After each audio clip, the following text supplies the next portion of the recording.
네, 대법원의 파기환송 결정 이후에 민주당이 분주하게 움직였습니다. 이재명 후보 현 상황을 어떻게 풀어갈까요? 그리고 앞으로 민주당에선 어떻게 대응해 나갈까요? 민주당 이정은 의원에게 자세히 물어보겠습니다. 의원님 어서 오세요. 네, 불러주셔서 고맙습니다. 아유, 나오셔서 네. 감사합니다. 자, 민주당이 어제 좀 대법원 판결 보면서 상당히 좀 당황하긴 했을 것 같아요. 당황하기보다는 네. 놀라움과 충격이었습니다. 저희는 단 한 번도 파기환송이라든지 파기 재판의 가능성이 있다라고 보지 않았습니다. 너무나도 무죄가 명확하기도 했었고요. 2년 6개월에 걸친 1심에 이어서 2심이 진행됐고 2심에서 무죄 판결이 나오지 않았습니까? 아주 조목조목 무죄의 이유들을 밝혔던 것이고요. 그렇게 해서 대법원의 상고심이 진행이 됐습니다. 네. 그런데 어떻게 그 짧은 시간 안에, 그러니까 판결의 내용도 문제가 있습니다만 극히 이례적으로 신속하게 진행된 단 9일 만에 두 차례 심리를 열려서 파기환송을 결정할 수 있을 것인가 도저히 이해할 수가 없다. 이건 사법의 정치 개입 그리고 사법의 대선 개입이 아니고서는 해석할 수 없다. 이런 분노와 규탄하는 목소리들이 많았습니다. 네, 저 박재대 원내대표는 조희대 대법원장과 한덕수 권한대행이 서로 짰다. 한덕수 대행은 4시에 사퇴 선언하고 네. 3시에는 대법원 판결 나왔으니까 실제로 그렇게 생각하십니까? 3시 30분 즈음에서 파기환송의 결정이 났었고요. 네. 그로부터 한 30분 뒤쯤에 한덕수 권한대행이 직을 내려놓는 대국민 담화를 발표하지 않았습니까? 네. 어떻게 이런 30분 사이에 정말 미리 짜놓은 시나리오가 아니고서는 해석할 수 없는 그런 일들이 벌어질 수가 있겠는가. 그래서 저희는 사법 카르텔 또 사법 카르텔과 함께하는 윤석열 내란 세력들이 뭔가 시나리오를 짜고 큰 그림을 그린 상태에서 이루어진 것이 아닌가라고 판단을 합니다.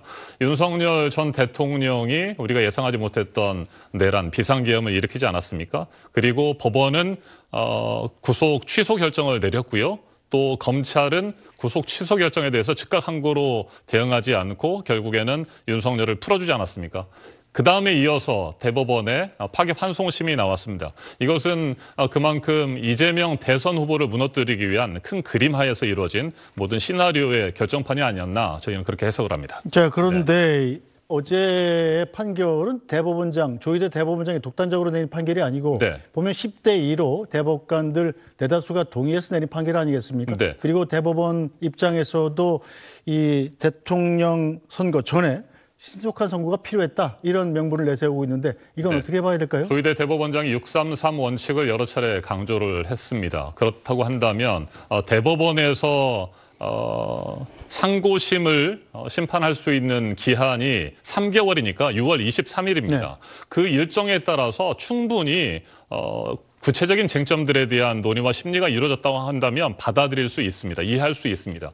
그런데 6만 쪽에 이르는 수사 기록 아니겠습니까? 6만 쪽이라고 하면요. 저희 A4 종이 2,000장이 들어가는 박스가 30박스가 필요합니다. 그 정도로 엄청나게 많은 수사 기록을 단 2차례 심리를 통해서 어떻게 결론을 내릴 수 있다고 할 수가 있습니까? 그러니까 미리 이재명 파기환송의 결론을 내려놓은 상태에서 형식적인 절차만 거쳤는데 이건 뭐 도저히 수용할 수 없는 졸속 심리였다. 저희는 그렇게 보고 있습니다. 네, 어쨌든 이재명 후보에 대한 사법 리스크가 다시 부각이 되면서 네. 이재명 대표가 지금 위기를 맞고 있는 겁니까? 아니면 지지층 결집의 기회를 맞고 있는 겁니까?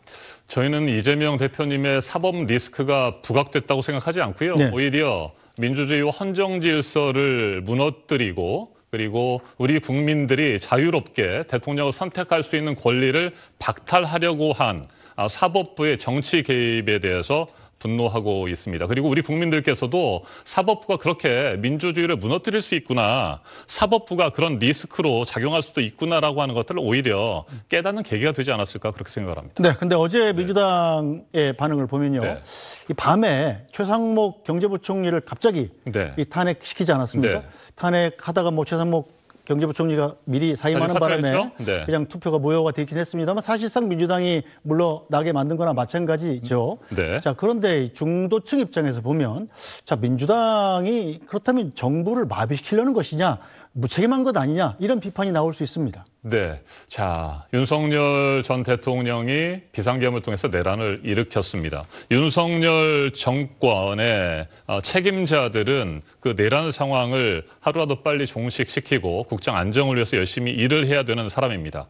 그래서 헌법재판소에 윤석열 파면 결정도 빨리 나왔어야 합니다. 그런데 한덕수 권한대행에 이어서 최상목 권한대행조차도 헌법재판소가 서둘러서 헌법재판관, 마은혁 재판관을 임명하라고 했는데도 불구하고 위헌을 저지르면서 버티지 않았습니까? 네.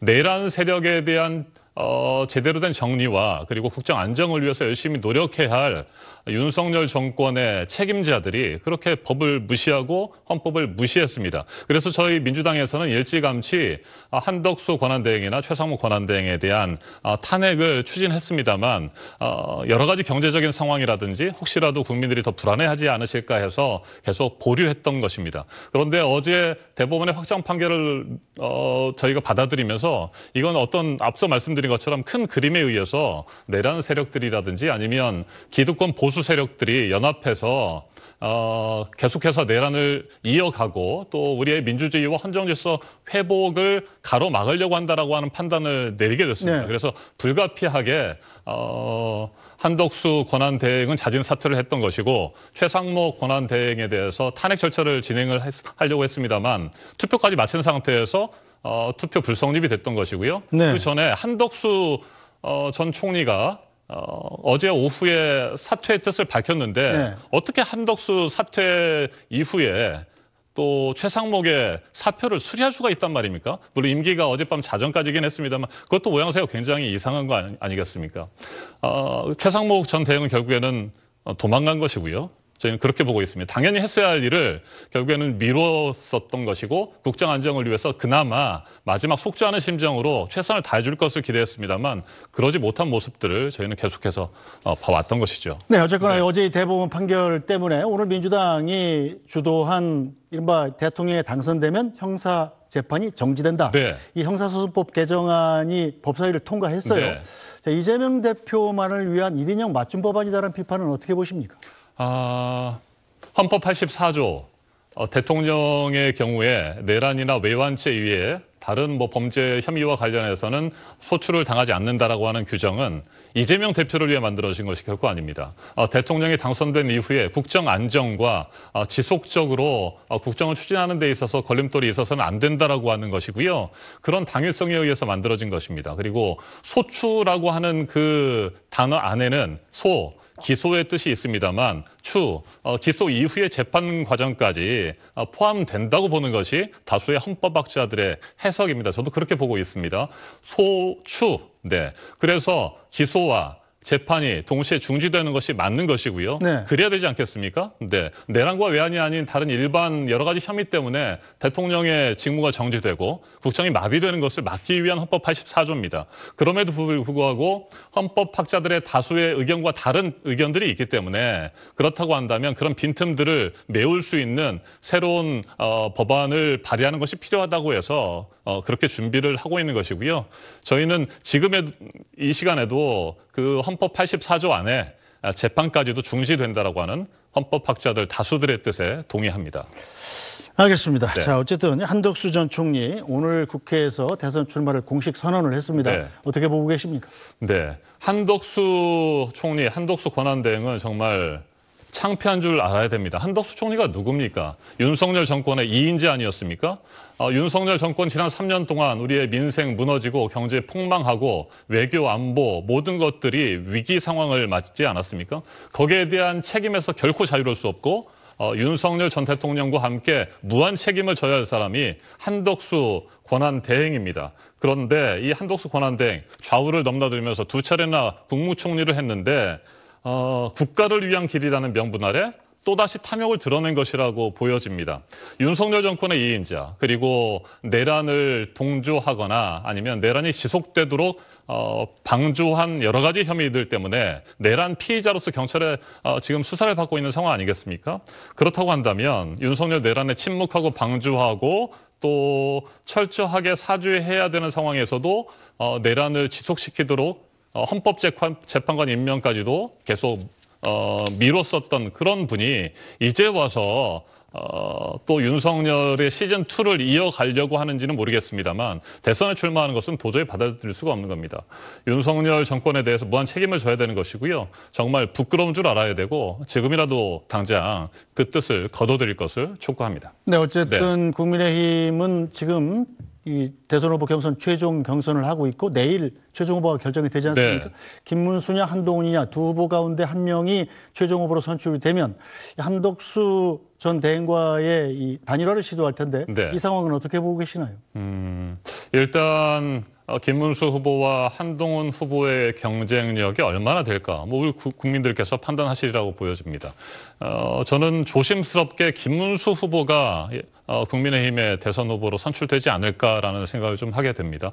국민의힘 의원들과 가끔 이 얘기를 좀 나눠보면 여전히 그래도 김문수 후보가 당원들의 지지를 좀 더 많이 받고 있는 데다가 홍준표 후보를 지지했던 그 지지자들이 결국에는 김문수 후보를 밀지 않겠느냐 이런 것 같습니다. 김문수 후보나 한동훈 후보나 저는 큰 차이는 없다고 봅니다. 우리 국민들이 볼 때에도요. 결국에는 윤석열 내란 세력과 동조했거나 그리고 설령 윤석열의 그 탄핵에 찬성했다고 하더라도 윤석열 정권과 내란 세력이 이어지는 것을 방조하거나 동조했던 두 인물이고요.